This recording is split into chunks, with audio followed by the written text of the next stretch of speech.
kurang sih, nggak sebagus buku sebelumnya oleh penulis yang sama yang berjudul Kuyang. Gue merasa buku ini mengalami penurunan gitulah.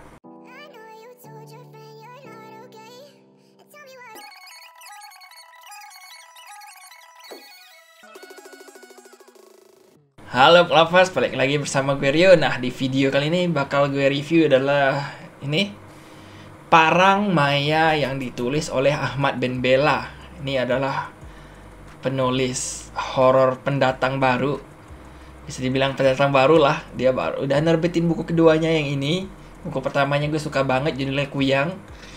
Gue sangat-sangat suka buku tersebut. Ceritanya beda, nggak melulu-melulu tentang horor di Pulau Jawa.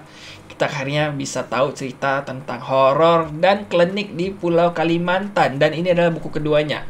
Masih mengangkat latar yang sama, yaitu klinik dan mistis di Pulau Kalimantan. Judulnya Parang Maya. Tagline-nya itu adalah perang santet di tanah keramat. Jadi ini pasti ada hubungannya dengan dukun, santet, dan sebagainya gitulah. Dan gue suka juga desain covernya gradasi gitu. Oranye, hijau. Kesannya itu kayak mistis banget gitu loh. Entah mengapa gue melihat buku ini kayak kesannya mistis banget gitu loh. Melihat dari gradasi warnanya gitu. Suka banget. Ceritanya buku ini itu berkisah tentang seorang pemuda bernama Karno yang adalah perantauan di Kalimantan. Jadi dia bukan orang asli Kalimantan. Entah itu dari suku Dayak maupun suku lainnya gitulah. Bukan orang asli Kalimantan intinya. Sama kayak buku di Kuyang. Jadi tokohnya ini tokoh perantauan yang datang di Kalimantan, tinggal dan menetap di Kalimantan gitu. Dan masih sama di buku Kuyang, pekerjaan karakternya itu guru, dan ini juga guru. Dan masih sama tinggalnya itu di sebuah desa atau perkampungan di pinggir sungai juga. Jadi ini punya kemiripan banyak banget dengan novel Kuyang gitu. Nah, sementara kalau di novel Kuyang ya tentang Kuyang, tentang ilmu Kuyang gitu loh, manusia yang menjalin atau mempelajari ilmu sihir Kuyang agar awet muda, dipercayanya gitu, umur panjang dan awet muda. Nah, sementara kalau Parang Maya ini adalah bagian perdukunan, tabib dan sebagainya gitu, dimana orang-orang terutama paranormal, bisa dibilangnya orang ahli tentang mistis, punya kemampuan atau pemahaman tentang hal-hal supranatural kayak dukun gitu, mengobati orang-orang yang terkena santet atau diikuti oleh setan, jin, diganggu gitu. Nah, mengobati secara tradisional Dayak gitulah. Jadi ceritanya cukup seru, menyenangkan, mengenal hal-hal baru tentang kebudayaan Dayak maksudnya. Lidah gue, sorry. Gue mulai panik kalau ada hal-hal yang gue salah ucap, takut cultural inappropriate banget. Ya, itulah pokoknya seputar tentang kebudayaan Dayak, terutama hal-hal supranatural mistis yang dipercaya gitulah. Ada di buku ini, Parang Maya. Nah, si karakter kita Karno ini, dia harus mengalami fenomena-fenomena ganjil di sekitarnya. Dan satu yang menjadi motif utama si Karno ini akhirnya berjuang itu adalah ada seorang gadis yang Karno sukai yang ternyata terkena santet, dan orang yang menyantet ini masih jadi misteri. Nah, di sini kita akan melihat perjalanan Karno berjuang untuk menolong kekasihnya bersama si mertua, calon mertua. Jadi si gadis ini itu semacam dukun juga, dan dia meminta bantuan Karno karena melihat Karno ini kayaknya suka dengan anak gue nih. Coba minta bantuan lah, kita lihat seberapa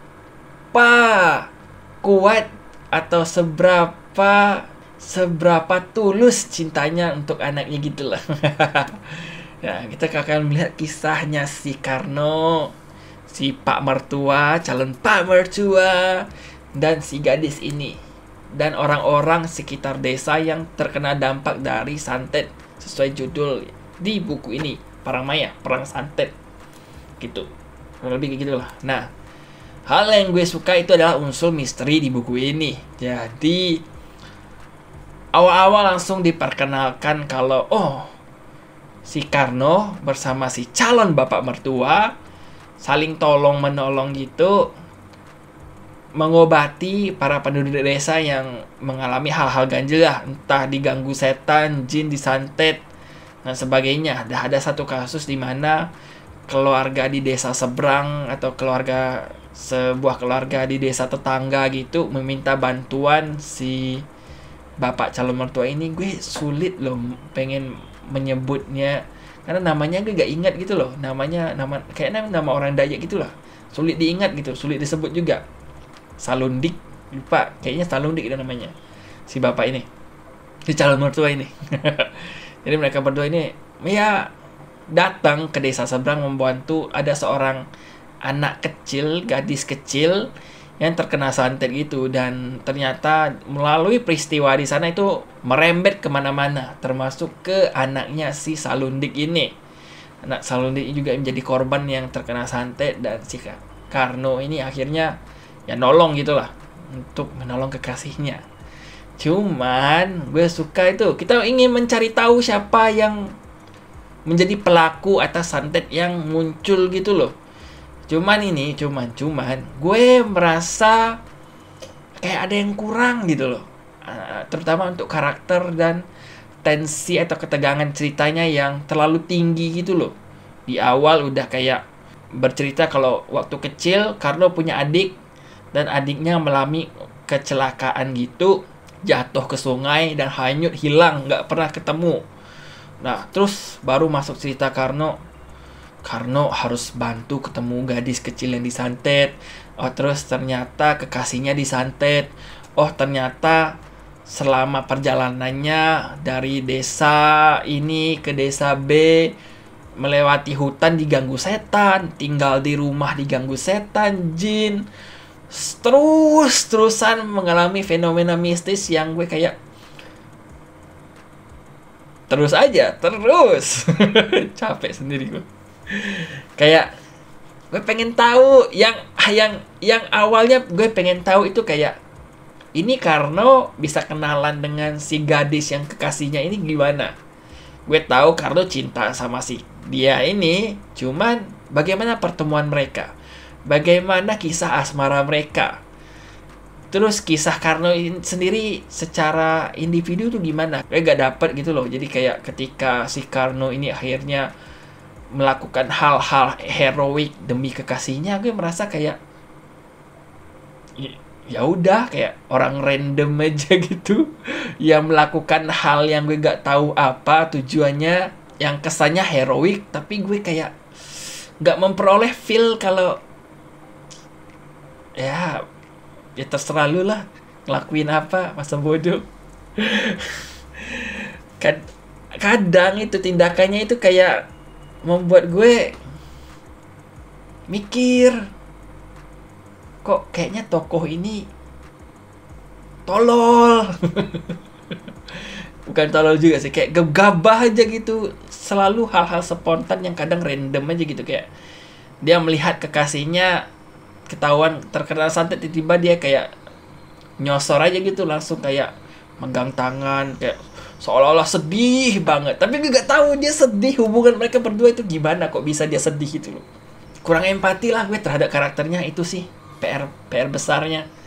Sama tensi ceritanya yang dari awal itu kayak, wah ada gadis kecil disantet, wah kekasihnya disantet, wah melewati hutan diteror hantu-hantu di hutan, wah melewati danau mistis gitu, semacam danau gitu, ada jin-jin yang keluar dari sana diteror sama jin-jin di sana. Terus di rumah diikuti sosok setan yang gentayangan yang mencoba menghalanginya untuk mencari tahu siapa yang mengirim santet dan sebagainya. Terus saja hal mistis yang terjadi, hal-hal ganjil yang terjadi yang seputar hal mistis gitu. Kayak yang gue pengen tahu itu loh, gak dapet gitu loh. Untuk karakternya terutama, karena tensinya tinggi terus, hal-hal yang krusial untuk karakternya hilang gitu loh, gak dapet. Kayak Oh, dia guru. Terus kalau dia ngajar apa di sekolah? Anak muridnya gimana? Terus kapan dia mengajar? Sejak kapan dia tinggal di kampung tersebut dan mengajar di sana? Kan katanya dia pendatang nih. Kita pengen tahu juga loh. Sejak kapan dia jadi guru di sana gitu loh. Oh, dia dari keluarga yang seperti apa? Apakah punya adik? Oh iya, dia punya adik. Adiknya mengalami kecelakaan. Terus orang tuanya gimana kisah nasibnya? Terus akhirnya dia harus berpisah dengan orang tua dan merantau dan tinggal di desa jadi guru. Motifnya apa? Kayak gitu. Terus pertemuannya dengan si kekasih ini gimana? Terus kisah asmara mereka seperti apa? Apakah si Karno ini ada usaha gitu untuk mendekati si kekasih? Karena dikatakan kalau si bapak kekasih ini, si Pak gue jadi lupa kan namanya. Ya pokoknya dialah. Si bapak kekasihnya ini, si calon mertua ini kayak protektif terhadap anak gadisnya satu-satunya. Jadi usaha apa yang dilakukan si Karno itu untuk mendekatinya, kayak dekat ke bapaknya kah, agar bisa dekat dengan kekasihnya dan sebagainya. Kayak nggak ada aja gitu. Jadi tiba-tiba dikatakan kalau Carlo punya kekasihnya kena santet karena sebuah kasus yang ditangani, yaitu tentang gadis kecil yang kena santet ini yang merambat kemana-mana. Dan ya udah gitu, jadi perjalanannya ini untuk mencari tahu siapa yang menyantet dan sebagainya. Kayak dia malah menaruh perhatian dia ke karakter si calon mertuanya ini, si bapak ini, si dukun ini, si tabib lah. Jangan bilang dia dukun juga sih, dia tabib. Dan lebih mengarah ke penyembuhan daripada ke menyantet orang untuk mencelakai orang gitu kan. Dia malah menaruh perhatian ke dia. Karena gue memperoleh cerita di buku ini kalau dia itu orang asli sana, punya istri, punya 2 orang anak, anaknya masih kecil, dia sayang terhadap anaknya. Dia ada anak cewek dan cowok gitu, dan anak cewek satu sana ini sangat sayang gitu karena ya hubungan anak bapak gitu, anak perempuan dan bapak. Dia kayak gue lebih berempati terhadap karakter itu ketimbang Karno sebagai tokoh utama gitu. Sayang banget jadinya. Tapi unsur misterinya seru gitu. Meskipun ketebak tapi seru. Motifnya gue pengen tahu, ini orang santet kenapa. Ya itu sih review gue untuk buku Parang Maya yang ditulis oleh Ahmad Ben Bella. Kalau kalian udah baca gimana? Gue untuk buku Korean gue rekomendasikan. Untuk buku ini ya bolehlah kalian coba baca. Punya pengalaman unik sendiri, bisa kenal lebih baik tentang budaya Dayak gitu, terutama tentang hal-hal misteri supranatural di sana gitu loh. Dan ya sekian, sampai ketemu di video gue berikutnya. Bye.